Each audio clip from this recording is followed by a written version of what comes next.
تنتظر صلاحا Allah Allah asyawi salam. Orang tabah berkorban di jiwa, mujahidin pahlawan agama. Wal-aqsa yantaziru salahan Allah Allah asyawi salam. Al-ardu lana wal-kursu lana wallahu biquwwatihi ma'ana.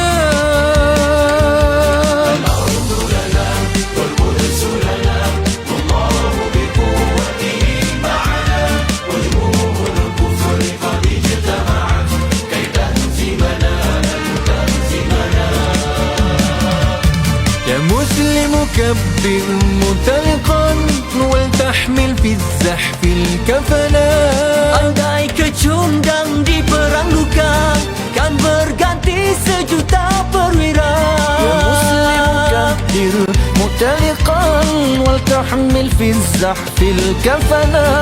Al-ardu lana wal kursu lana wallahu biquwwatihi ma'ana.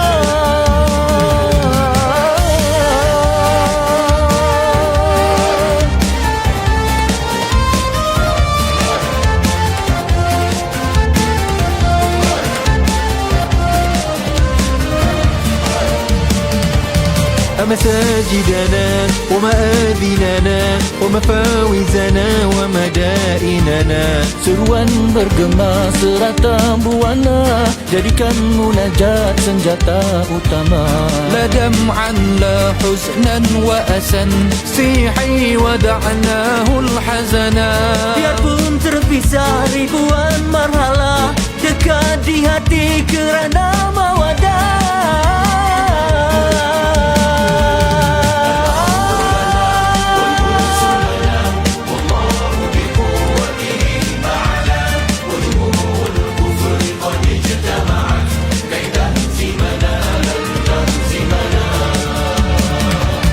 Ya jundal Islami salimtum antum ahfadu Muhammadina. Perjuangan ini mulia, keimanan adalah paksinya. لو أن أشاوس حطين شهدوا أفعال حجارتنا. Jangan seinci terlalai leka, musuh durjana mengatur rahsia. لارتجل صلاح وأعلنها لارتجل صلاح وأعلنها. Moga pengorbanan lillahi ta'ala.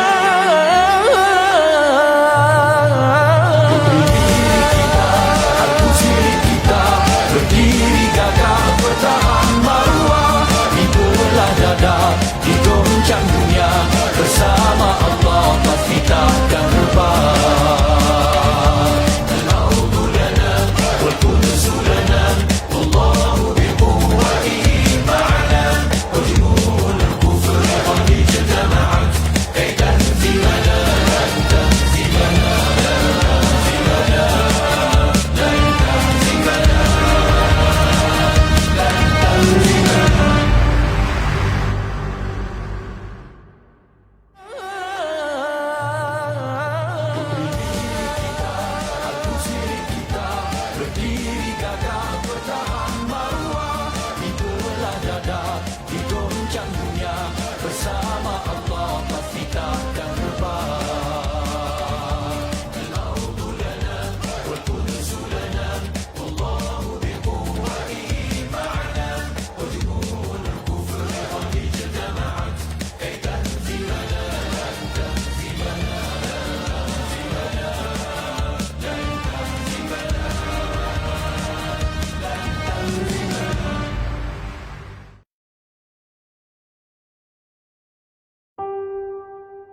حي على الفلاح.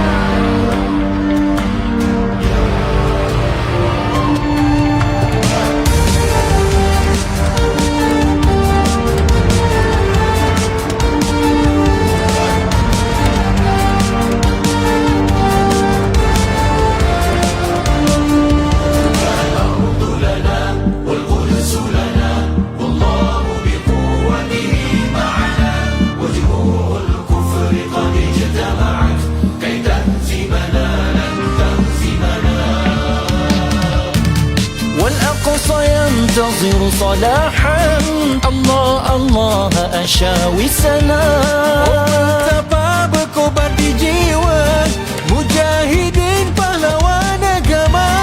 Wal-Aqsa yantaziru salahan Allah Allah wa asyawi sanam. Al-ardu lana wal-kursu lana wallahu biquwwatihi ma'ana.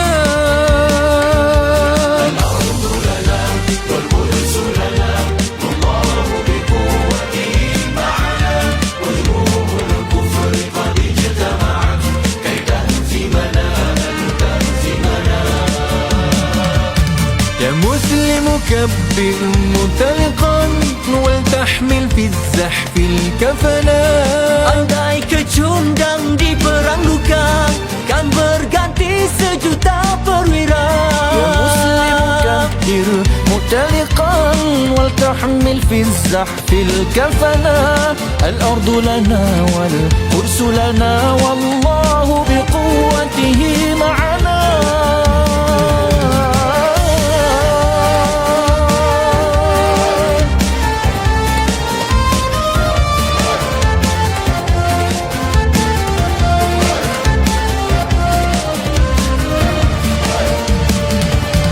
مساجدنا ومآذننا ومفاوزنا ومدائننا.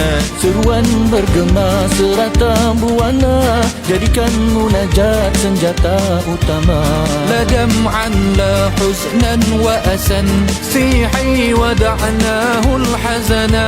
Biarpun terpisah ribuan marhala, dekat di hati kerana mawadah.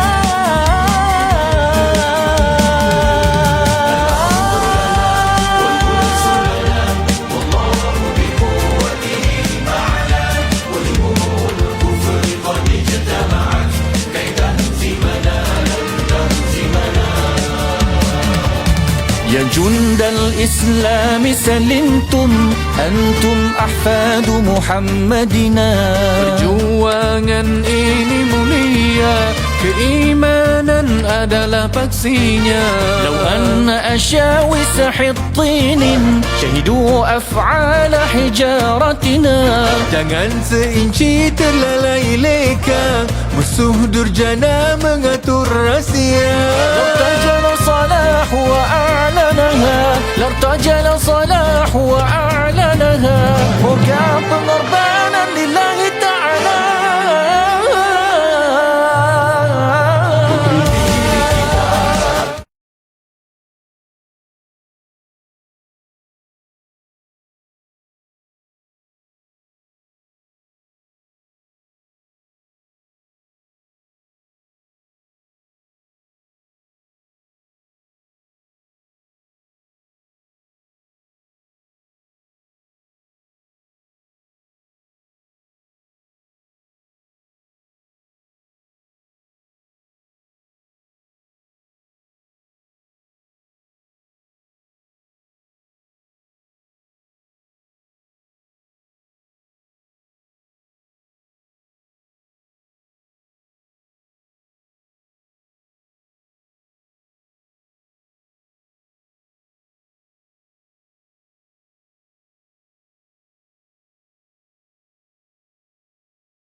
Pada 7 Oktober yang lepas, kita dah menyaksikan bagaimana penderitaan yang tiada kesudahan oleh rakyat Palestin yang berterusan dan sangat-sangat macam mana Ustaz nak cakap, memang sangat-sangat sedih lah, sangat-sangat memberikan kesan yang mendalam kepada kita. Kalau kita nak share sikit lah, saya nak share kalau kita apa yang berlaku di Gaza sekarang. Lebih daripada 25,000 orang yang dibunuh, kita guna istilah dibunuh, di mana 10,000 daripadanya adalah kanak-kanak, 7,000 daripadanya adalah wanita. Kecederaan dah lebih daripada 63,000, ada 8,000 lebih kanak-kanak dan 6,000 lebih wanita. Manakala yang hilang, terdapat lebih daripada 8,000 orang yang hilang. masuk hari ke-111. Jadi sampai bila kesudahannya kita tak tahu dan kita hanya mampu mendoakan sahaja sekarang ini. Dan sekarang kita bersama dengan Ustaz Hakim. Ustaz Hakim memang sangat terkenal dan Rifah, kat TikTok biasa membicarakan berkenaan Rifah, isu Palestin sekarang ini. dekat TikTok kan? Ya Ustaz, kejap. Okey. Melekat ni muka tu, tak gerak. Apa Ustaz? Dekat TikTok, dia Dekat TikTok. Okey, minta maaf. Okey, minta maaf semua. Ni first time kita buat di dua tempat. Jadi kita teruskan kenalkan Ustaz. Ustaz Hakim merupakan pengerusi Serantau Muslim dan juga merupakan ahli gabungan My Asa Defenders dan memang tidak asing lagi. Sangat aktif melakukan misi kemanusiaan di seluruh dunia. Dan kita mungkin boleh dengar sedikit perkongsian Ustaz dan banyak juga Ustaz pergi kamp-kamp Palestin kan Ustaz kan? Kamp-kamp pelarian Palestin di Syria dan banyak tempat lagi. So kita nak teruskan dengan persoalan pertama kepada Ustaz ataupun Ustaz boleh boleh beri salam dan perkenalkan diri terlebih dahulu. khabar semua, Assalamualaikum. Alhamdulillah petang ni kita nak bicara tentang soal Masjid Al-Aqsa, Palestin, Gaza dan isu yang paling dekat dengan diri kita lah, iaitu isu kemanusiaan dan juga isu agama juga yang berkaitan dengan apa yang berlaku di Gaza. Saya Hakim Muhammad Noor dijemput untuk bagi perkongsian program My Asa Defender ni bersempena dengan tahdi yang kata nombor dia cantik tapi sangat tak bagus. Cantik sebab apa? 111 cantik. Tak bagus apa? Sebab dah 111 hari perang ni belum berhenti. Jadi mungkin saya ingat petang ni penting untuk kita buat benda ni sebab kalau di rata-rata tempat dia dah jadi macam satu gejala sendu. Umpamanya orang Malaysia ataupun beberapa pihak ni, kita bila tengok video-video dia dekat Gaza ni, most of yang saya jumpa kata dah mula skip, tak tahan nak tengok. So bila skip, dia tak ambil tahulah. Dia jadi satu istilahnya mangli. Dia jadi tak rasa nak peduli. Bukan dia tak nak peduli, tak kesian tak. Dia maksudnya macam, okay. Dia jadi ada satu new normal bila mana berlaku macam tu. Jadi mudah-mudahan dengan petang ni kita boleh menjawab beberapa soalan-soalan penting berkaitan dengan Al-Aqsa dan juga Gaza lah, insyaAllah.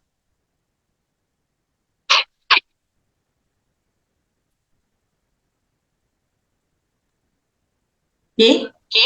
Terima kasih Ustaz perkenalkan diri sebentar tadi. So kita teruskan dengan soalan pertama Ustaz, yang memang soalan yang memang sangat ramai yang nak tahu berkenaan apa sebenarnya yang sedang berlaku di Gaza. Terutamanya kita faham sebab kita adalah NGO, jadi apa yang sedang berlaku terutamanya dari sudut bantuan kemanusiaan. Ini mungkin boleh Ustaz kupaskan sikit.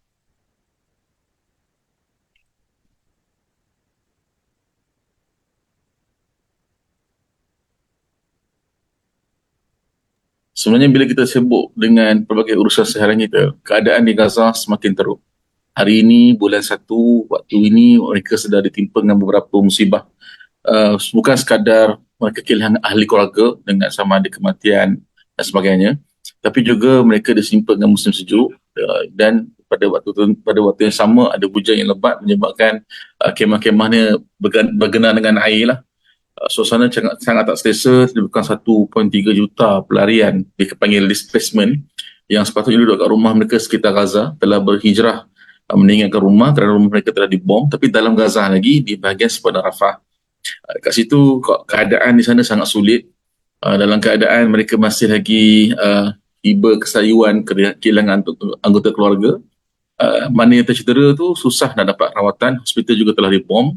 Mereka nak solat pun keadaan yang sangat sukar, masjid pun juga telah dibom, rumah pun tidak ada, rumah pun juga telah dibom. Maka yang tinggal sekarang ni adalah beberapa camp-camp yang masih kecil dalam keadaan tidak kesempurna. Makanan yang paling latest, ada satu video viral, saya ingat saya boleh kongsikan, disebabkan terlalu lapar dan tak ada makanan yang boleh dihasilkan dalam Gaza. Selama ni mereka boleh sustain dengan makanan yang dibawa masuk ke dalam Gaza, tapi pada waktu ini sampai ke peringkat mereka terpaksa melenyekkan rumput-rumput menjadi macam biskut. Dilenyekkan biskut rumput yang basah yang dibakar dengan api kemudian dimakan macam makan biskut. So keadaan ini mereka makan rumput, sahabat-sahabat sekalian. Makan rumput. Kerana apa? Keadaan belum selesai lagi. Di Gaza sekarang ini keadaannya dalam keadaan yang begitu kekurangan yang kita sebut ni perkara asas lah. Dia punya wash dari segi sudut kita punya air bersih, hygiene, sanitary, benda tu memang hampir tiada. Boleh campur dengan yang sebut tadi, penginapan, ubat-ubatan, makanan.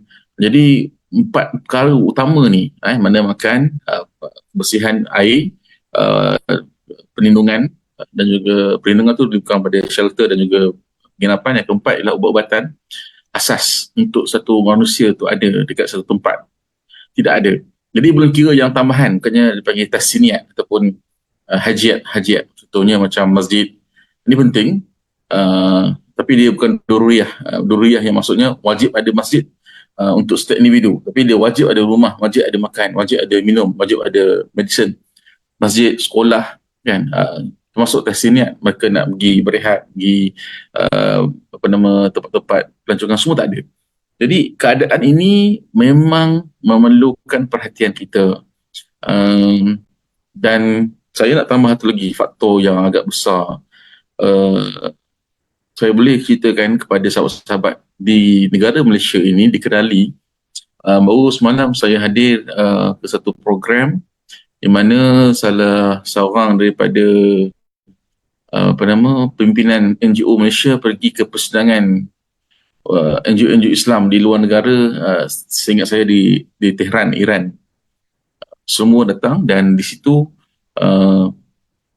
pengurusi majlis maklumkan bahawa negara-negara yang datang tu ramai, dekat 70 negara di Pahang Islam. Ditempelaknya semua negara tu, dia kata yang betul-betul serius nak bantu Malaysia. Saya kata kenapa pula jadi macam tu? Apa yang menyebabkan Malaysia dianggap serius bantu? Bukankah negara lain juga ada bantu? Soalnya memang ada. Cuma saya nak beritahu antara rekod yang kita dapat yang tertinggi yang memberikan komitmen daripada rakyat.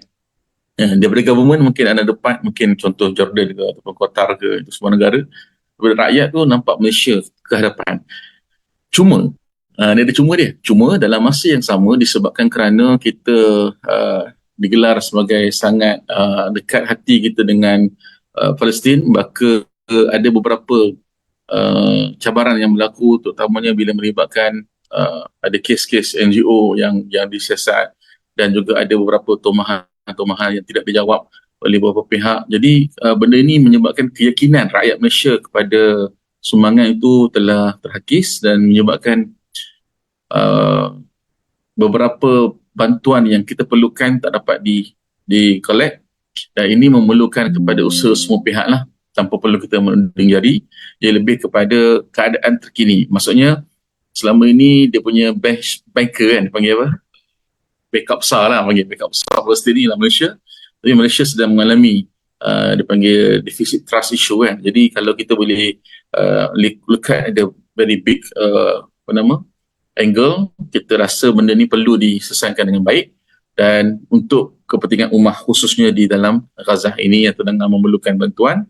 Dan untuk makluman semua, di peringkat kita out of Ihsan, yang ini gabungan NGO Malaysia pun, kita telah menghantar lebih kurang dalam 60 tan bantuan dan semua bantuan ini kita salurkan melalui jalan kapal terbang. Rakyat Malaysia sendiri, duit sumbangan kita gabungkan NGO, lebih kurang 75 NGO gabung, kita beli barang di Malaysia dan kita terbangkan terus sampai ke Rafah, dan Alhamdulillah bantuan-bantuan yang telah disumbangkan itu telah masuk ke dalam Rafah. Bukan sekadar melalui operasi, saya juga tahu banyak sangat NGO. Semualah mereka kata yang terlibat aktif dengan isu Palestin ni, bantuan mereka telah pun sampai dalam Rafah, dalam Gaza, khususnya Gaza lah. Dalam bentuk makanan ke, perubatan ke, dalam bentuk minuman, semua yang diperlukan urgent, kebanyakannya dah sampai. Dan kita memerlukan lagi, bukan sekadar itu saja, kerana jumlah yang sedang berlaku sekarang ni sangat luar biasa, lebih daripada masa permulaan 7 Oktober. Jadi kalau ikut soalan yang ditanya, sudut bantuan tu, kita ada effort yang kita buat, ada sudut yang saya sebut tadi, tapi dalam masa sama saya fikir mungkin juga kita boleh iktiraf beberapa movement-movement yang dibuat oleh kerajaan negara Malaysia. Sebagai contoh, dah tidak benarkan kapal yang berpangkalan daripada Israel untuk berlabuh dekat Malaysia. Dan ini juga ada kaitan dengan usaha yang dibuat oleh negara Yaman yang menghalang kapal dan juga related dengan Israel untuk melalui Laut Merah, yang menyebabkan mereka terpaksa reroute jalan mereka jauh. Dan ini adalah antara kolektif isu yang mana bantuan ini, mengapa saya ambil ni, angle ni, saya nak bagi tahu bantuan kemanusiaan ini, dia ada dua kaedah. Kaedah pertama, kita bagi duit bantuan tersebut. Yang kedua, kita menghalang bantuan orang lain sampai. Maknanya bantuan kepada Israel tu sampai. Jadi untuk sampaikan bantuan kita, dia kena banyak cara lah. Sama ada kita dengan duit kita, ataupun dengan advokasi, ataupun dengan kerajaan, ataupun dengan sumbangan NGO dan sebagainya, ataupun dengan pressure daripada international. Yang kedua, kita tak boleh berhenti macam tu saja. Dia kena serang dan bertahan. Jadi kaedah yang kedua ialah kita halang bantuan-bantuan untuk Israel. Termasuklah dengan kita tidak mengiktiraf kapal yang berdaftar daripada Israel untuk berlabuh negara kita. Saya ingat itu cukup untuk mukadimah pada pusingan pertama ini, insyaAllah. Ya, terima kasih Ustaz.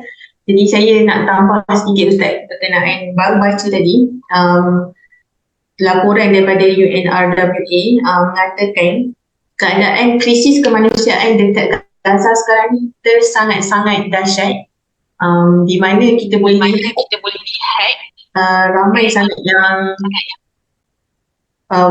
pecah masuk gudang PBB, banyaklah, dan maksudnya mereka sangat memerlukan bantuan-bantuan tersebut sehingga membuat sesuatu yang di luar macam mana, memang terlampau susahlah keadaan sana. Dan laporan juga menunjukkan PBB mengeluarkan 80% daripada penduduk dunia yang kebuluran datangnya daripada Gaza sendiri. 80% penduduk dunia, bayangkan, yang kebuluran itu datangnya daripada Gaza. Jadi tak mustahil dia akan jadi 100% ataupun 90%, sebab kalau 100% dia mustahil lah sebab ada lagi yang kebuluran di negara lain. Tapi tak mustahil dia akan cecah 90% jika kita tidak lakukan apa-apa ataupun selagi bantuan kemanusiaan tidak masuk. Jadi itu adalah perkembangan terbarulah yang saya sempat baca tadi Ustaz. Jadi kita move on kepada, tadi Ustaz cakap pasal bantuan kemanusiaan, pasal bagaimana negara Islam, bagaimana NGO nak bantukan dan sebagainya. Dan kita lihat dan kita tahu sekarang ini satu negara yang kita rasa macam tak ada kaitan pun dengan dunia Islam, tetapi telah mengambil satu langkah yang sangat drastik, yang sangat diperlukan sekarang, iaitu kita tahu Afrika Selatan dah membawa Zionis Israel ni ke muka pengadilan di ICJ. Jadi mungkin ada yang nak tahu ICJ itu apa. ICJ itu adalah Mahkamah Keadilan Antarabangsa, dan keputusan kepada sabitan tersebut akan dimaklumkan pada malam ini pukul 8 malam. Dan Ustaz rasa keputusannya akan berpihak dengan siapa? Dan Ustaz rasa apakah expectation kita lah as NGO setelah keputusan dikeluarkan? Sebab kita tahu kan macam mana Israel sangat berkuasa. Mungkin Ustaz boleh kupas sikit? Okey, pertamanya kenapa Afrika Selatan? Kan, itu soalan yang penting untuk kita jawab. Apakah Afrika Selatan sebuah negara Islam yang concern tentang nasib umat Islam di Gaza ni? Okay, ICJ tadi adalah International Court of Justice. Singkatannya I, International, C, Court, J itu Justice. Maknanya Mahkamah Keadilan Dunia. Maka dunia ni ada mahkamah yang fokus untuk isu-isu melibatkan kepada peperangan dan sebagainya lah. Dan kes yang mereka bawa ni khusus untuk isu genocide. Ini penghapusan etnik. Maka kita kena melihat ada beberapa premis yang dibawa oleh Afrika Selatan. Sebelum kita tengok premis, tengok history dulu.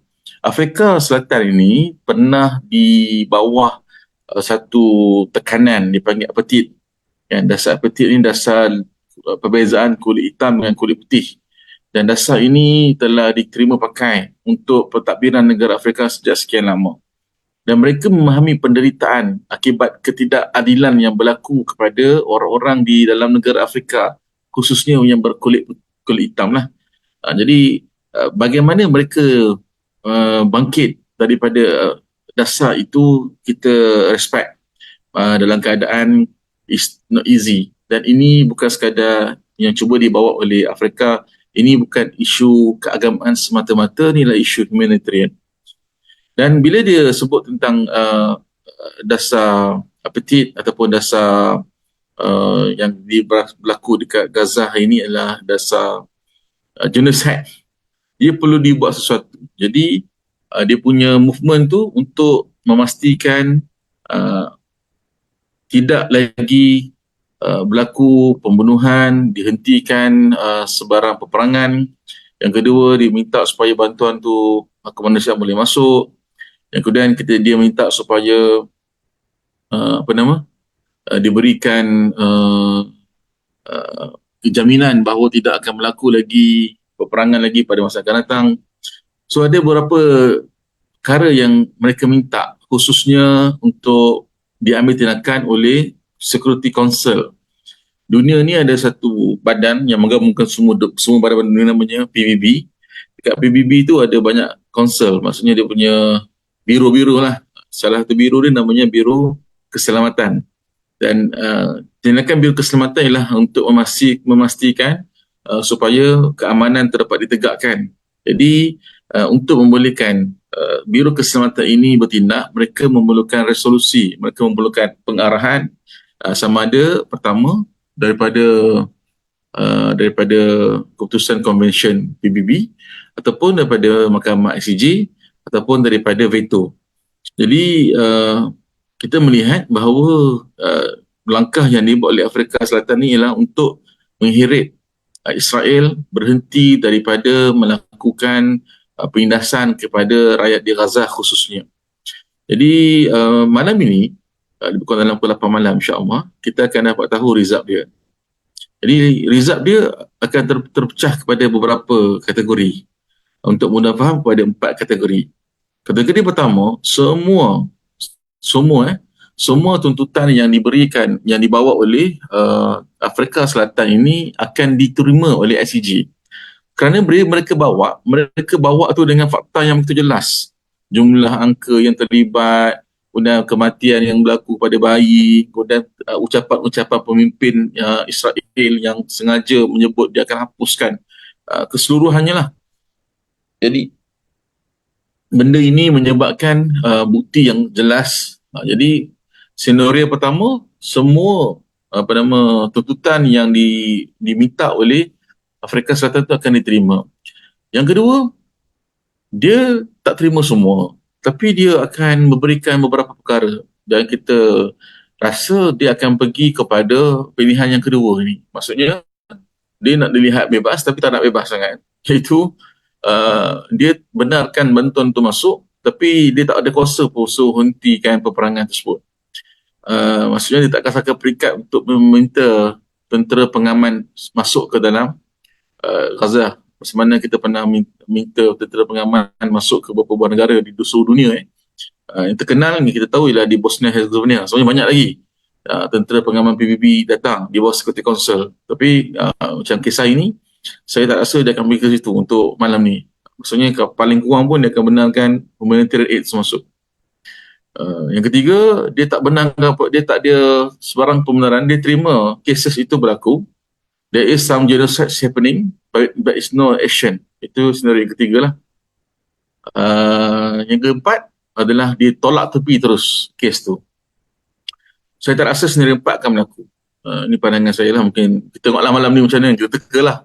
1, 2, 3, 4. Tapi saya rasa nombor 4 tu agak mustahil. Sebab bukti yang dikemukakan oleh Pascal lawyer Afrika ni kuat juga. Dia punya fakta dia. Kalau tengok dia punya report tu, kat saya ni ada report yang dikeluarkan oleh Afrika punya ni, tebal. Baca berapa puluh muka surat ni. So daripada report yang dikeluarkan ni, dia punya bukti-bukti yang diberikan tu saya ingat susah, dan wakil daripada Israel yang balas balik.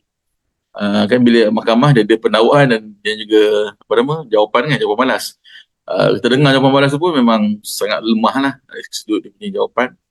So maksudnya kalau kita tengok pilihan keempat untuk kes tolak tu mungkin kurang, mungkin tak tahu. Tapi kalau berlaku maknanya memang jelas lah kita tak boleh letak hope langsung lah kepada PBB depan ni kan.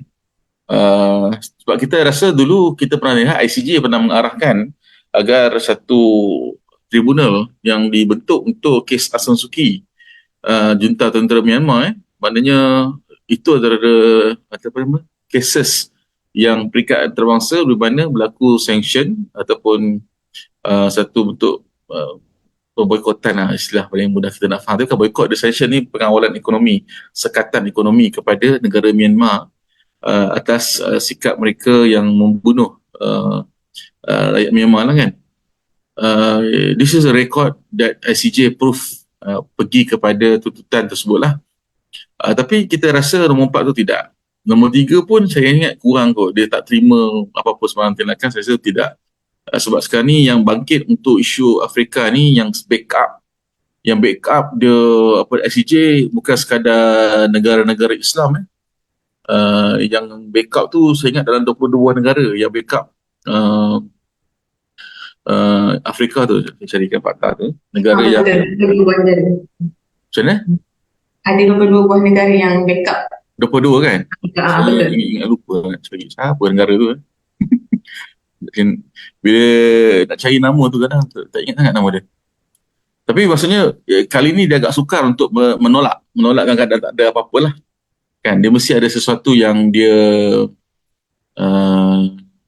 tindakan. Jadi saya ingat paling light pun dia akan pergi nombor 2 lah, which is dia tak akan lantak satu keputusan untuk terus menerima keseluruhan permohonan Afrika tu.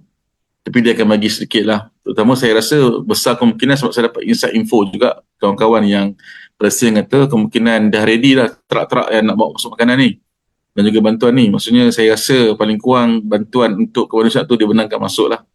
At least untuk keputusan ICJ ni lah. Allahu'alam, tengok malam ni apa yang akan berlaku, insyaAllah. Mudah-mudahan berpihak kepada kita yang pertama lah, which is keseluruhan peperangan ni dapat dihentikan, tidak ada lagi sebarang serangan di masa akan datang. Dan dia telah pun sebenarnya Tufanul Aqsa, kalau tengok yang dokumen yang dikeluarkan oleh Hamas, secara jelas menceritakan kepada kita bahawa operasi Tufanul Aqsa ni, kebanjiran kepada Al-Aqsa ni telah capai ke matlamatnya. Yang paling penting adalah untuk menghentikan normalisasi kepada isu Al-Aqsa ni lah, normalisasi hubungan negara-negara Arab dengan Israel, kemudian menghalang agar sekarang ni kan dia telah menghalang orang Islam solat dekat Masjid Al-Aqsa. Jadi ini antara perkara yang mereka cuba nak highlightkan.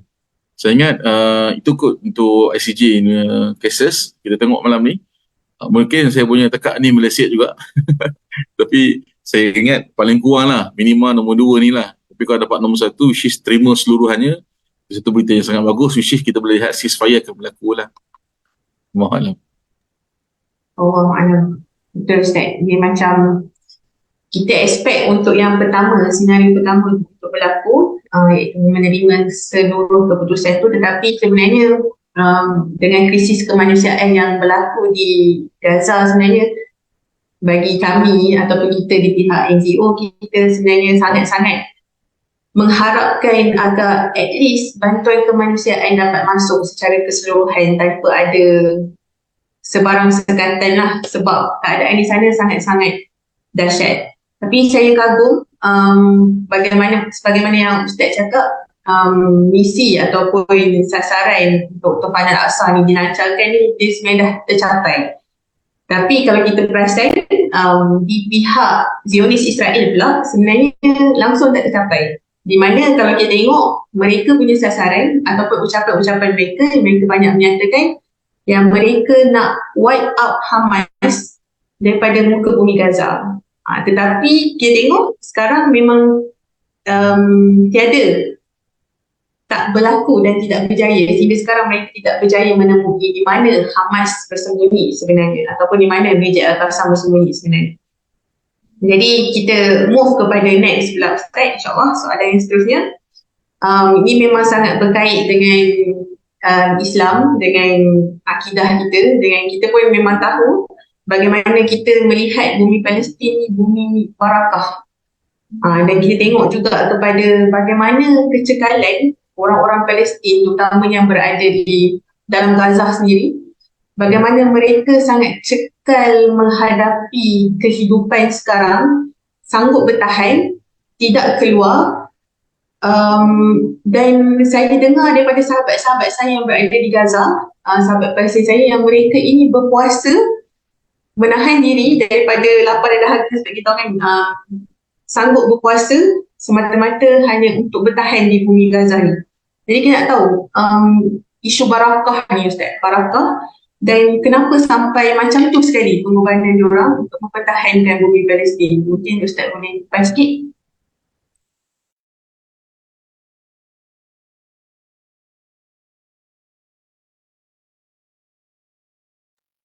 Ustaz mute. Okay. Sekali lagi satu perkara yang menarik di isu Palestin ni lah, orang di Palestin sendiri menamakan operasi ni lah Tufanul Aqsa. Tufanul Aqsa. Maksudnya dia telah meletakkan highlight kepada Al-Aqsa sebagai satu topik yang penting instead of sekadar sebuah peperangan-peperangan yang lain. Saya ingat beberapa perangan yang digerakkan oleh Hamas sebelum ni namanya macam-macam. Ada namanya peperangan Furqan, Hijratus Sijil, peperangan Asfin Makul, kerangan Saif Al-Quds. Tapi pada kali ini dia meletakkan terus nama yang related dengan Al-Aqsa, Tufan Al-Aqsa. Dan saya ingat Tufan Al-Aqsa ni penting untuk kita faham bahawa dia nak menarik perhatian keseluruhan dunia, bukan sekadar isu kemanusiaan. Sebab perkataan Al-Aqsa ini adalah perkataan yang lebih dekat dengan umat Islam kerana dalam Al-Quran sendiri menceritakan tentang Al-Aqsa ini. Dalam surah Al-Isra, surah yang ke-17, dia berada di pertengahan juzuk ke-15 kan. Berada di surah ke-17, berada dalam pertengahan sebelum daripada hijrah. Berada dalam keadaan Nabi SAW berada dalam posisi sedang kesedihan dan sebagainya kerana kematian isterinya, kematian bapa saudara dia, Abu Talib, Sayyidina Khadijah, kemudian ditolak oleh dakwah di Taif. Dan datangnya surah Al-Isra ini dalam keadaan dia memberi mesej kepada Nabi bahawa akan berlaku berita gembira. Dan berita gembira ini diceritakan dalam bentuk apa? Dalam bentuk nama tempat. Apa maksud nama tempat tu?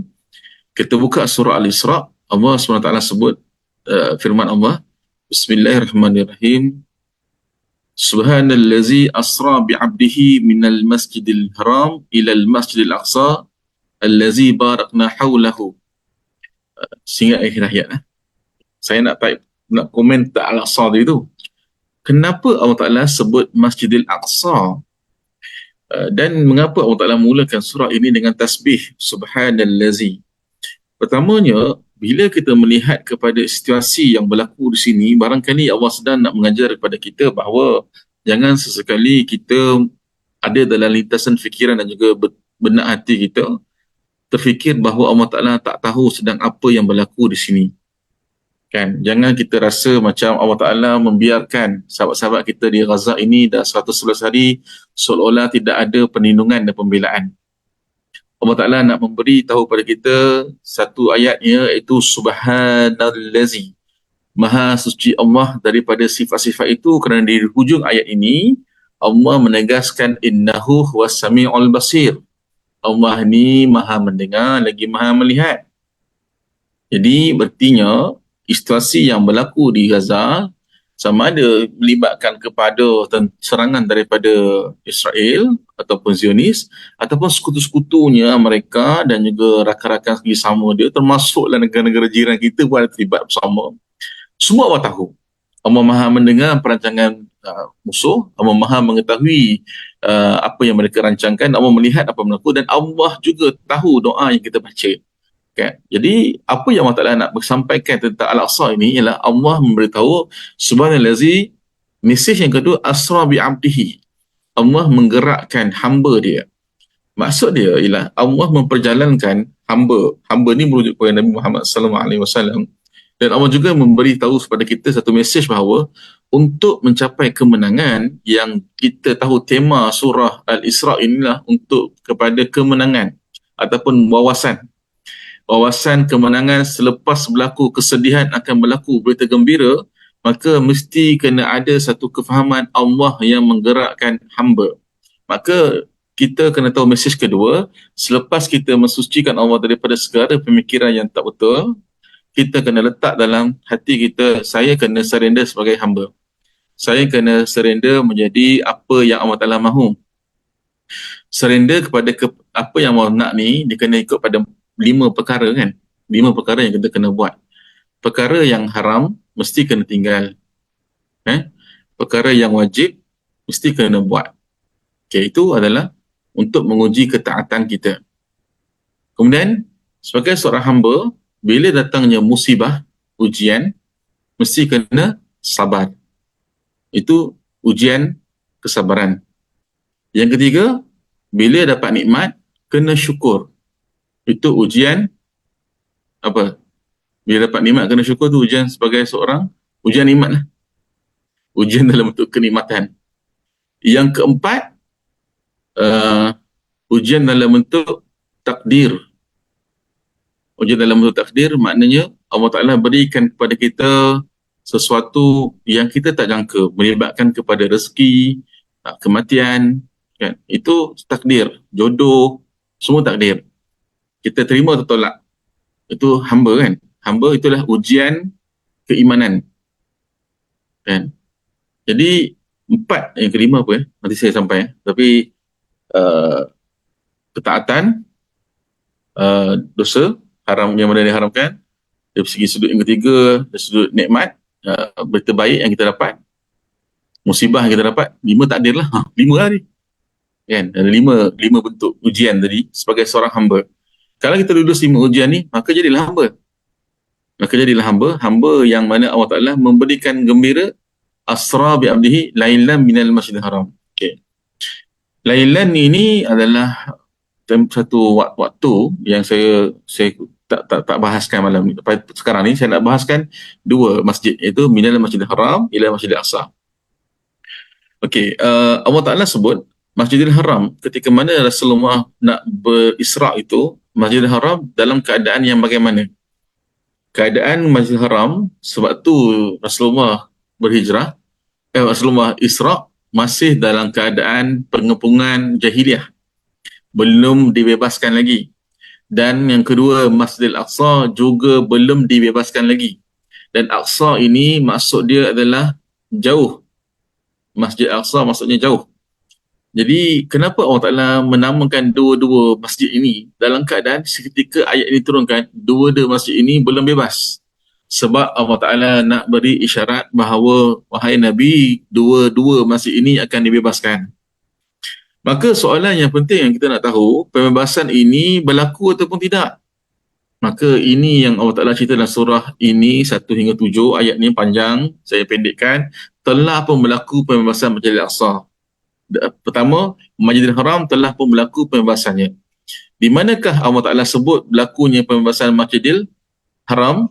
Maka Allah Ta'ala ceritakan dalam surah yang sama, iaitu Allah Ta'ala memberitahu tentang ayat yang keempat, ayat yang kelima tentang pembebasan Masjidil Haram. Ayat yang kelima tentang pembebasan Masjidil Haram. Manakala ayat yang ketujuh, yang ini adalah merujuk kepada pembahasan yang Allah Ta'ala sebut, wa in asa'tum falaha fa iza ja'a wa'dul akhirah liyasu wujuhakum wa yadkhulul masjida kama dakhulu awwala marrah wa litabbiru ma alun tabira, adalah merujuk kepada pembahasan Al-Aqsa. Tapi kali ini Allah Ta'ala terus sebut kali kedua. Sebab nak bagi isyarat, kali pertama telah pun berlaku, iaitu semasa Sayyidina Umar Al-Khattab membuka Baitul Maqdis. Orang tanya, mengapa tak dikira Sayyidina Al-Ayyubi sebagai pembuka Masjid Al-Aqsa juga? Kerana ayat ini, kalau kita tengok ayat kedua, siapa dia yang menjadi musuh kepada movement pembebasan masjid ini? Wa atayna Musal kitab wa ja'alna hudan li bani Israil, iaitu orang yang menjadi penghalang kepada pembukaan Al-Aqsa ini dan juga pembukaan Masjidil Haram adalah Bani Israel. Jadi Sayyidina Ayub itu dia ambil Baitul Maqdis, dia ambil Palestin, dia ambil Al-Aqsa daripada tangan tentera salib. Jadi syaratnya itu mesti diambil daripada Zionis. Dan kita kaji lagi banyak bahawa Allah Ta'ala sebut Masjid Al-Aqsa ini ada satu benda yang penting. Allazi barakna haulahu. Allah Ta'ala beri satu isyarat. Kenapa seluruh dunia hari ini nak berebut sekeping tanah ni?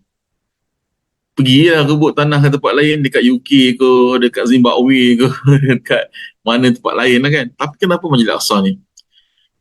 Bila Allah ciptakan bumi ini, Allah ada ceritakan center dia. Dia punya pusat-pusat dia. Jadi pusat kepada hidayah di muka bumi ini ada di Masjidil Haram. Dan pusat kepada barakah, Allah Ta'ala sebut dalam hal ini ialah berada di Masjidil Aqsa. Dan keberkatan yang ada di Masjid Aqsa ini, dia dapat dirasai bukan sekadar orang duduk kat Masjid Aqsa, tapi juga kepada haulahu, berada di persekitaran ini. Persekitarannya juga turut merasai pembebasan itu ataupun berkat itu. Dan keberkatan itu dapat menjadikan 3 perkara. Pertama, kepada warga dia, manusia kat situ. Yang kedua, kepada dia punya tanah dia tu. Tanah dia maksudnya melibatkan kepada tumbuh-tumbuhan dan sebagainya tu. Kedua. Yang ketiga, kepada hubungan dengan sekeliling dia sendiri. Maksudnya, siapa-siapa yang berada dekat haulahu tu akan terima kebaikan yang berpanjangan. Soalannya, macam tadi kan, apa keberkatan tu boleh buat kepada orang dalam tu? Apa keberkatan tu boleh buat kepada tanah dan sekeliling tu? Apa keberkatan tu boleh buat kepada negara sekeliling? Okay. Kalau kita lihat, the best man yang Allah telah ceritakan kat muka bumi ini, nama dia ialah Rasul. Rasul ini orang yang paling bagus lah. Dan Rasul ini majoriti duduk dekat tanah Baitul Maqdis dan sekitar dia. Duduk dekat Masjid Al-Aqsa dan sekitarnya. Sangat ramai Rasul yang berada di sana. Sebab tanah itu sendiri, tanah yang barakah, dan manusia dekat situ, manusia yang barakah. Dan keberkatan itu juga telah sampai ke peringkat orang yang bukan Rasul. Apa maksud dia? Serta hadis Nabi SAW sebut, dalam hadis Nabi ini, la tazalu ta'ifatu min ummati zahirun al-haq. Tidak akan sentiasa, la tazalu ta'ifatu, tidak akan hilang, sentiasalah wujud, maksud dia satu ta'ifah daripada kalangan umatku zahirun al-haq, yang mana manusia duduk dalam berkat ni, dia punya berkat tu apa dia? Sampai ke peringkat dunia hari ni tengah kalut ni, tak tahu siapa dah betul. Ada 73 fikrah yang ada kat dunia ni, fikrah mana yang paling betul ni?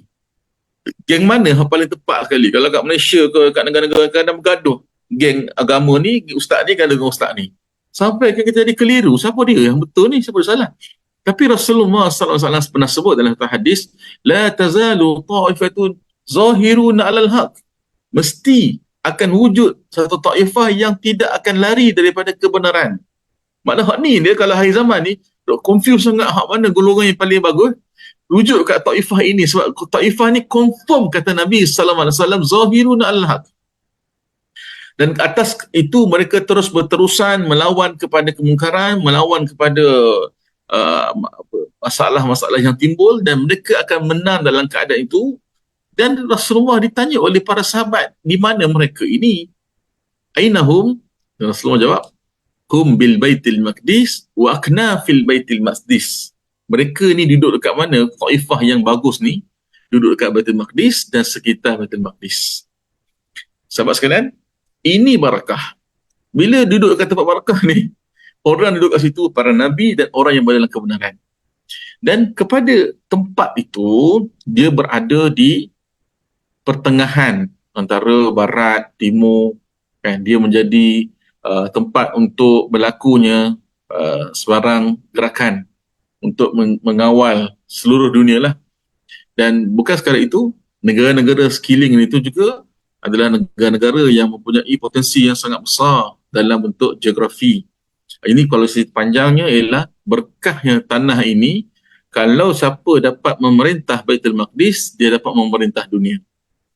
Cuma hari ini, siapa dia yang boleh membawa kebaikan dan kemudahan ke dunia ialah mereka yang ada sifat abdi.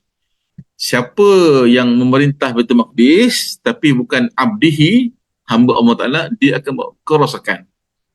Jadi tugasan besar kita bila baca surah Al-Isra, surah perintah Allah, ada wawasan untuk bebaskan Masjidil Aqsa dengan kita membawa sebagai panji-panji hamba Allah dan untuk mendapat dan berebut keberkatan tadi. Okay, jadi menjawab pada soalan tadi, pentingnya kita rasa Masjidil Aqsa ini adalah tempat untuk kita berbakti dan juga dijadikan sebagai wawasan. Sebelum saya tamatkan untuk kesingan ni, saya nak sampaikan mesej yang lebih besar. Masjidil Aqsa adalah masjid. Bila sebut masjid, dia adalah rumah ibadah, dia adalah rumah Allah, dia adalah kiblat. Tetapi kita kena faham satu perkara, Masjidil Aqsa ini tidak sekarang di kalangan umat Islam, majoriti tidak merasakan dia sama macam Masjidil Haram. Ramai orang hari ini sensitif dengan Kaabah, Masjidil Haram, tapi kurang, less sensitif tentang Masjidil Aqsa. Kalau sekarang, saya timpulkan persoalan sebelum kita tamatkan pusingan ni, kalau sekarang kita dengar Masjidil Haram kena tawan, apa nak buat? Kita tak akan tenang sebab Masjidil Haram ada Kaabah, kita akan pertahankan. Tapi hari ini yang kena tawan ini adalah kiblat yang jauh lebih lama Rasulullah SAW menghadap, iaitu Masjidil Aqsa. Rasulullah SAW menghadap ke arah kiblat Masjidil Aqsa ini selama lebih kurang 13 tahun, lebih kurang 18 tahun. Sedangkan Rasulullah SAW menghadap sebab betul? 14 tahun setengah, Ustaz. 14 tahun setengah. Ya betul. Lepas hijrah 13 dan 1 tahun setengah. Betul. 14 tahun setengah. Kalau keseluruhan Rasulullah punya ekspresi dakwah 23 tahun kan? Maknanya 23 tahun untuk 18 tahun setengah berapa? 8 tahun setengah. Betul. 8 tahun setengah sahaja Rasulullah menghadap ke Mekah ataupun Kaabah. Jauh beza tu, 8 setengah dengan 14 setengah. Apa saya nak sampaikan mesejnya lah, mesejnya tolonglah kita ambil peluang ni untuk menghidupkan balik, merasakan ini bukan sekadar perjuangan kemanusiaan. Tapi ini jugalah perjuangan akidah kita untuk membebaskan Masjidil Aqsa sebagai tanah suci umat Islam.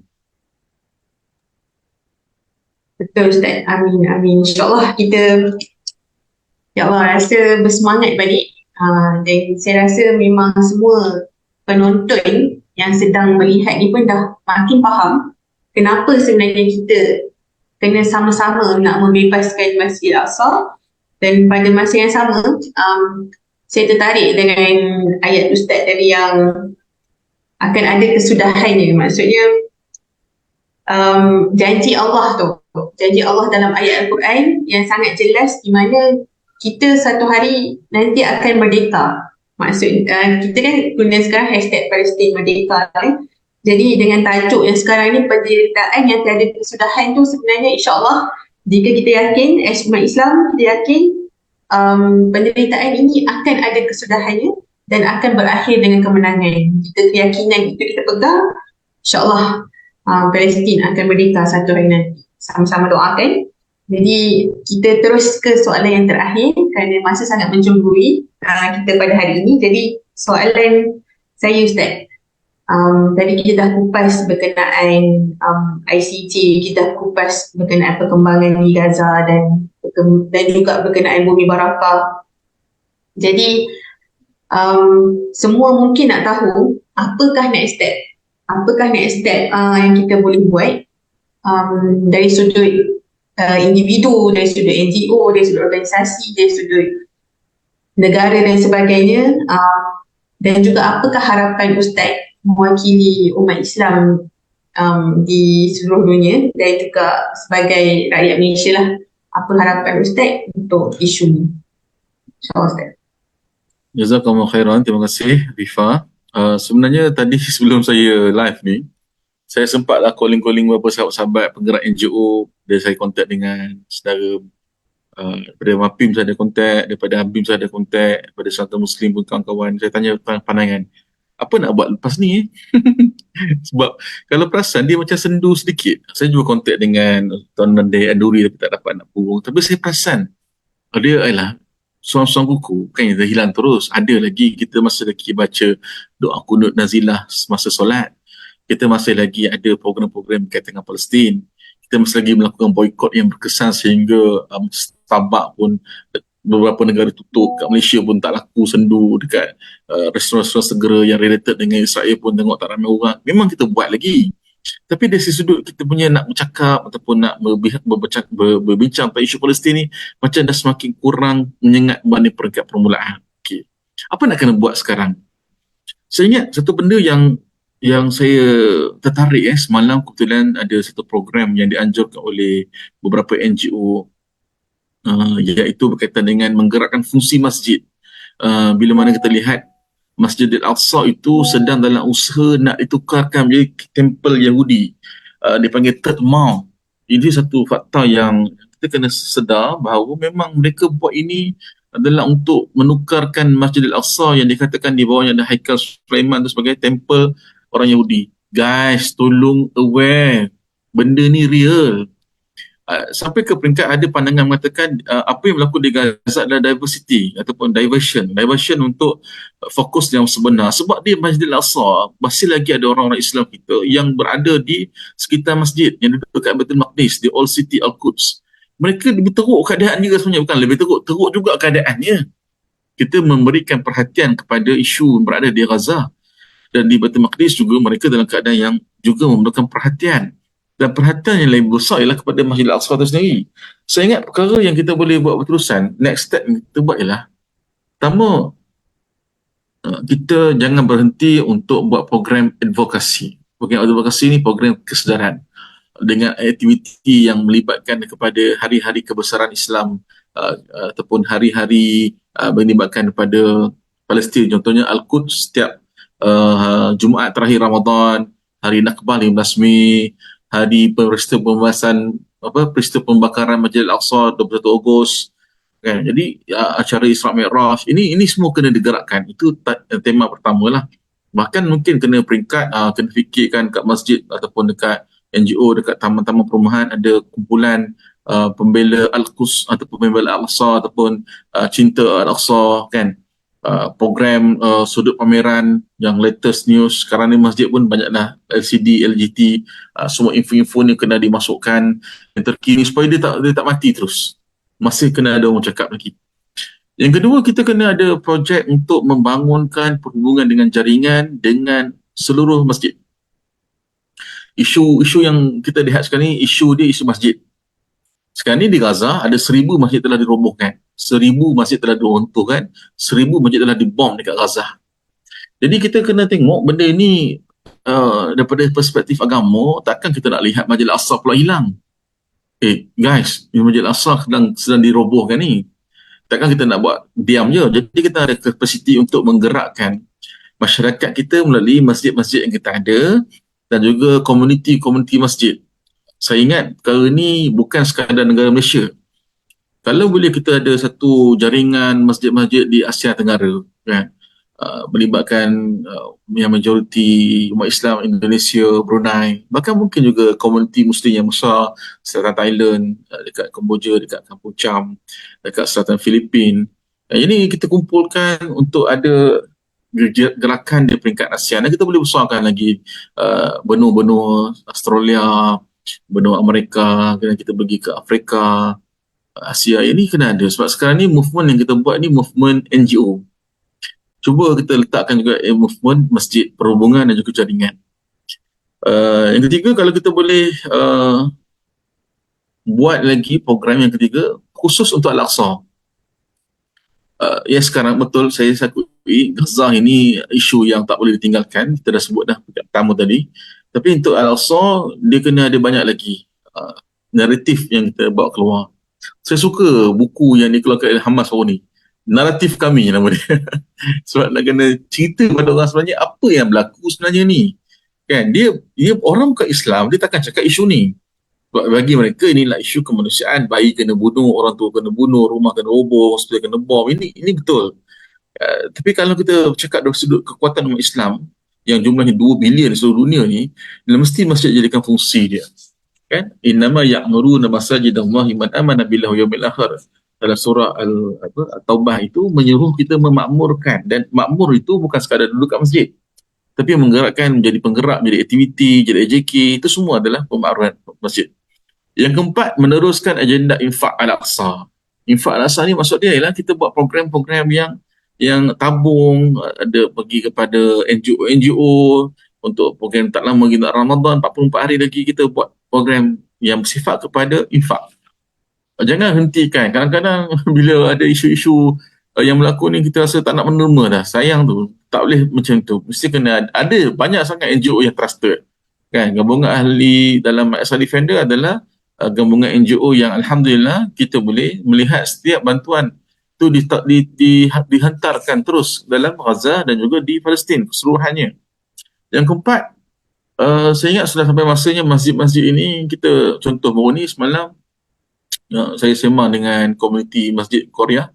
Cadangan daripada Mufti Melaka, kalau ada satu masjid nak buat, satu masjid tu memerlukan sebanyak 2 juta untuk diperlukan untuk membina masjid. So macam mana nak cepatkan 2 juta ni? Ada 20 masjid dah sedia ada. Kan? Kat Melaka ni ada berapa ratus masjid tentulah, tapi satu dun ni ada 20 masjid. Kalau satu masjid keluarkan 10,000, dah dapat 2 juta dah. Maknanya dia kena ada kaedah gabungan begitu. Kan, kalau nak kumpulkan, nak bina satu masjid baru sebenarnya sangat senang. Kalau masjid-masjid ni betul-betul. Kan? Begitu juga untuk Al-Aqsa ni. Kalau 6,500 buah masjid seluruh Malaysia ini bergabung, 6,500 masjid ni, keluarkan 10,000, berapa Afifah? Matematik ni kadang confuse sikit nombor dia. Kalau 6,500, kita darat dengan RM10,000. Dah dapat 65 juta. 10,000 sebulan. Kan? Kita bagi melalui masjid. Maksudnya kalau 10,000 sebulan, masjid boleh buat. Sebab kutipan Jumaat saja untuk masjid kadang-kadang 5,000, 10,000. Masjid besar boleh macam 20,000. Dan benda ni kena buat secara konsisten. Kena ada sekretariat menggerakkannya. Mungkin Al-Aqsa Defender boleh ambil inisiatif ni. Kan? Dia sambil tengah live, sambil bercadang. Kan? Macam itulah dia buku. Saya biasa macam tu. Tengah-tengah live, kita mesyuarat terus. Ambil inisiatif ni supaya cuma kena panggil seluruh pengelola-pengelola masjid. Masjid kan Malaysia ni bergerak di bawah Majlis Agama Islam masing-masing. Kalau dia kumpulkan atas satu tokoh-tokoh ni panggillah tokoh-tokoh yang betul-betul boleh kumpul semua orang ni. Jenah ni boleh digerakkan. Dan duit tu, kalau dapat 65 juta kan, kita boleh menggerakkan tabung iktisad. Kita boleh buat perusahaan-perusahaan selain pada sampai pada Al-Aqsa, kita declare siap-siap. Ada program ekonomi supaya duit tu boleh berkembang. Baru ni saya sembang dengan sifu saya, Tuan Haji Ahmad Asri, Datuk Haji Asri yang telah berusaha, kata ada banyak instrumen yang boleh kembangkan kewangan. So instead of terus kita sampaikan on the spot, mungkin ambil masa nak sampaikan jumlah besar, kita boleh dapat kembangkan dana tu lagi untuk kita memberikan consistency, dia panggil sebagai sustainability. Duit tadi tu tak habis terus tapi terus berkembang. Bayangkan kalau sebulan dapat dalam 65 juta, and then kita boleh dalam 10 bulan kita konsisten buat benda ni, setahun dah dapat 60 juta, setengah bilion. Banyak program yang kita boleh bangunkan. Sebab saya tengok fakta yang dikeluarkan oleh perangkaan untuk bangunkan semula Palestin ni, tak silap saya memerlukan lebih kurang dalam 200 bilion Gaza selepas peperangan ni. Betul? Boleh confirm balik Afifah? Betul. 200 bilion. 200 bilion dolar ke Malaysia? USD. 200 bilion USD kan? Ya. Jadi kalau setengah bilion ringgit ni sikit lah. Okey lah daripada tak okey lah, adalah usaha sikit. Ada usaha kan. Itu yang kelima. Yang keenam, advokasi di peringkat antarabangsa. Kalau kita dah ada kekuatan umat Islam ni, dia tidak ada goyang. Sekarang dengan subuh macam Jumaat tu dah meriah kan. Okay, what's next? Kan? Saya ingat Alik Sata ni boleh jadi ikon lah kot untuk kumpulkan sekretariat Masjid Islam Malaysia ni kan. Saya sebenarnya baru nak sebut. Kalau kita boleh gencarkan hashtag King Subuh macam Jumaat tu, apa kata kita masukkan sekali berkenaan Palestin ni, gencarkan bersama-sama dengan masing-masing. Saya ingat betul. Betul. Even Alif Sata sendiri pun naratif dia masa dia buat King Subuh Jumaat, dia kata dengar ustaz kata Palestin takkan dapat dibebaskan melainkan ada subuh dan Jumaat. Maksudnya memang awal lagi kerana menuju ke arah Palestin kan. Okay, step pertama bawa subuh dan Jumaat. Okay, so step kedua kita boleh buat gerakan ini, movement kesatuan ini. Sebab kadang-kadang masjid ni dia buat program tapi dia tak ada kaitan dengan masjid lain. Dia macam terpisah. Duduk satu Korea pun dia tak ada bincang antara masjid kan. Tak tahu lah, mungkin Afifah tak perasan kerana sebab kadang-kadang jururawat lah selalu lelaki kan, selalunya lelaki, ada perempuan, tapi maksudnya dia macam alah bukan sekadar ni, mujurlah kita di peringkat Malaysia Defender, ada Malaysia Defender untuk mengumpulkan, untuk bincang antara NGO program apa nak buat. Tapi kalau tak ada platform itu, maka dia tak ada berlaku perbincangan. So mungkin dengan adanya platform masjid ni, kita boleh bawakan suara di peringkat yang lebih tinggi. Sekarang ni kita ada OIC, kita ada PBB, tapi kalau dia bawa itu atas nama negara, kan? Maksudnya negara yang bawa ke OIC Malaysia, negara yang bawa ke PBB Malaysia, ICG semua negara. Tapi kalau kita boleh ada kekuatan ummah di sudut masjid, kan? Mungkin sesuatu yang boleh kita boleh. Dan kalau kita boleh push ahli-ahli parlimen kita ke, ataupun NGO yang memang Ya, Ustaz. advokasi kuat, kan? Kita Itu ada adalah Ops Ihsan, insyaAllah. kan, Isan, kan? Jadi semua ni dah ada. Cuma saya sebut tentang masa peringkat masyarakat, supaya benda yang kita nak bawa ni dia berterusan. Berterusan. Tadi kita bawa balik sembahyang Jumaat, kan? Ramai ya dalam masjid ni. Bukan semua Jumaat macam Jumaat. Jumaat tu dah ramai.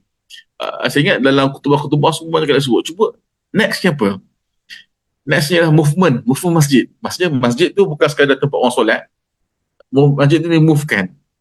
Macam mana nak sebut Macam itulah, saya kata nextnya itu kot. Maksudnya kita kembalikan semula peranan masjid ni, mereka masjid yang menggerakkan, macam Rasulullah SAW menjadikan masjid menggerakkan negara Islam Madinah. Mana mesyuarah dia, pergerakannya, perbincangannya berlaku di masjid. Saya ingat benda tu boleh difikirkan bersama, insyaAllah. InsyaAllah. So Ustaz, itulah kalau kita dapat, kita tengah live sekarang kan, kalau kita dapat seru ada SATA ataupun influencer-influencer yang ada. Tak ada SATA. Tak ada SATA. Siapa-siapa yang kenal tu boleh tag. Kita nak ajak dia bersama-sama untuk gerakkan masjid. Sebab kita tahu macam mana Rasulullah bermula di masjid. Okay. Ada satu soalan Ustaz sebelum kita berakhir. Ada satu soalan di live FB. Soalannya berbentuk, Ustaz ada sebut tentang wawasan. Ada soalan, jika kita sudah bebaskan Palestin, apa yang akan kita buat kepada penduduk Israel ketika ini? Dia dalam surah Al-Isra' dah bagi jawapan. Itu menarik tentang Al-Quran ni. Dia dah bagi tahu apa nak kena buat dengan orang. Jom kita tengok apa yang Rasulullah buat. Apa yang Al-Quran perintah buat bila kita berada memerintah Israel. Memerintah Baitul Maqdis. Apa nak buat dengan mereka? Ni bukan saya kata, ni Al-Quran kata.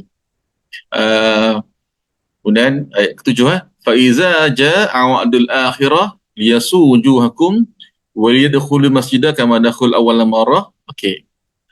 Bila kamu saja masuk dalam dapat janji kedua, pertama orang-orang ini semua akan muram wajah dia. Lepas tu apa buat? Litabbiru ma'alun tadbira. Kamu akan masuk dan menghancurkan semua yang mereka bina.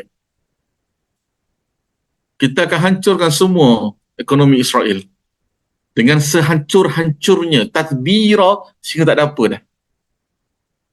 Ini maknanya betapa jahatnya Yahudi ni, sampai Allah Ta'ala beritahu kepada kita manual nak buat apa lepas ni. Dan dalam hadis pula cerita sampai ke peringkat batu, pokok, semua bercakap, wahai mukmin, belakang aku ada Yahudi, datang dan bunuh dia.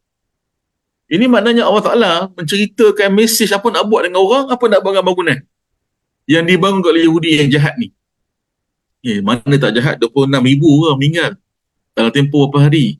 Lebih banyak dia punya letupan itu lebih besar daripada letupan Hiroshima dan Nagasaki. Sekarang ni pun tengah isu yang sangat besar dari sudut kesihatan, kan, bila banyak sangat radioaktif di sana. Tapi pentingnya kita faham bahawa Allah dah bagi tahu nak kena buat apa dengan apa yang dibuat oleh Zionis Israel ni, supaya mereka tak boleh nak bangkit lagi dah. So mereka dah hancur dengan hancur ma'alau tatbira, dengan sehancur-hancurnya. Kalau ikutkan dalam ayat yang keempat, Allah Ta'ala dah ceritakan kita diminta untuk apa? Ayat kelima, fajasu khilal ad-diyar, kamu kena cari dan bunuh dan orang yang sampai ke peringkat masuk dalam kampung-kampung, masuk dalam bilik rumah-rumah dia, sampai ke peringkat itu.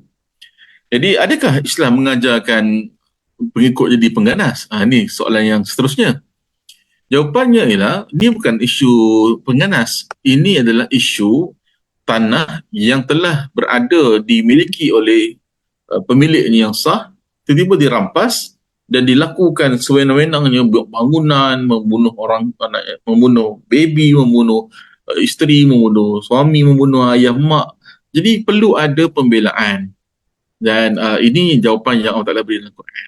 Jadi mudah-mudahan kalau ada ustaz-ustazah yang lebih arif, yang mungkin saya tersilap, mungkin boleh betulkan saya.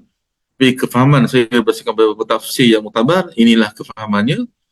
Mungkin kita boleh berbincang lebih lanjut kalau apa yang saya sampaikan ini tak tepat. Kita bersedialah untuk berbincang. Cuma setakat kita faham, itulah mesej daripada Allah Azza wa Jalla. Mohonlah. Wallahualam. Betul Ustaz. Cuma nak sebut sedikit, banyak sangat orang yang masih share 75 tahun penderitaan. Sebenarnya bukan 75 tahun sebab kita dah masuk tahun 2024. Ya. Jadi 2024 tu kita 76 tahun. Dan fakta yang sebenarnya kita sudah dijajah berapa lama Ustaz? 100 lebih kan? Ya, 100 sebab lebih bukan 75. 75 tu sejak kemudahan negara Haram Israel 48. Betul. Kan? Jadi penjajahan tu dah berlaku 100 lebih tahun. Jadi sampai bila kita nak bagi rakyat Palestin menderita, ataupun sampai bila kita nak tengok maruah umat Islam ini tercalar, dan sampai bila kita nak tengok Masjid Al-Aqsa ni masih dimiliki oleh orang lain selain daripada umat Islam. So insyaAllah sampai di sini sahaja Ustaz kita punya perkongsian. Dan harapnya bermanfaat kepada semua. Ada lagi soalan ke daripada penonton-penonton? Ada ya? Okay, insyaAllah kita akan adakan lagi sesi yang lain. Cuma jangan lupa malam ni apa Ustaz? Kita ada Malam ni apa? Malam ini pukul 8, jangan lupa tengok live UN di web UN, ataupun tengok dia ada soalan live untuk kita sama-sama saksikan keputusan yang bakal diterima untuk nasib bumi Palestin juga Israel. Dan juga kita boleh share live tersebut dengan letak hashtag Palestin Merdeka, ataupun kita nak nampakkan kebersamaan, kita nak nampak kita adalah Palestin, kita letak hashtag We Are Palestine. Hashtag We Are Palestine, hashtag Palestin Merdeka. Minta tolong admin letak kat situ juga hashtag We Are Palestine, hashtag Palestin Merdeka, untuk kita pastikan matlamat Palestin Merdeka ataupun matlamat bantuan kemanusiaan dapat masuk itu tercapai at least. InsyaAllah sampai di sini sahaja. InsyaAllah kita akan ada sesi yang lain lagi bersama dengan Ustaz. Terima kasih banyak-banyak Ustaz. Assalamualaikum warahmatullahi wabarakatuh. Assalamualaikum.